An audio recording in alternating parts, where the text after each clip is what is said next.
Praise the Lord. இந்த நாளுக்கான தேவ வார்த்தை ஏசாயா 49ஆம் அதிகாரம் 23ஆம் வசனத்தினுடைய 2வது பகுதி. நான் கர்த்தர், எனக்கு காத்திருக்கிறவர்கள் வெட்கப்படுவதில்லை என்பதை அப்பொழுது அறிந்து கொள்ளுவாய். இந்த வேத பகுதியில் ஆண்டவர் சொல்லுகிறார், வெட்கப்படுவதில்லை என்று அறிந்து கொள்வாய் என்று. வெட்கப்படுவதில்லை என்றால் என்ன? ஆண்டவர் வெட்கத்தை எப்படி நம்மிலிருந்து நீக்குகிறவராயிருக்கிறார்? நாம் வெட்கப்பட்ட சூழ்நிலையை எப்படி கர்த்தர் மாற்றுகிறவராயிருக்கிறார் என்றால், ஒரு 3 காரியத்தை சொல்லுகிறேன்.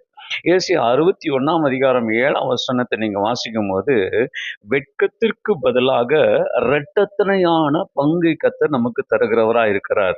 அப்போ வெட்கம் அடைவதில்லை என்றால் என்னவென்றால், நான் இதுவரைக்கும் எவ்வளவு அவமானம் பட்டேனோ, எவ்வளவு வெட்கப்பட்டேனோ, அதற்கு பதிலாக இரட்டத்தனையான உயர்வு, மேன்மை, மகிமை கர்த்தர் எனக்கு தருகிறார். அந்த உயர்வு, மேன்மையை பெற்றதுனாலே நான் இதுவரைக்கும் கண்ட அந்த வெட்கம் என்கிற உபத்திரவத்தை நீங்கும்படியாக செய்கிறார்.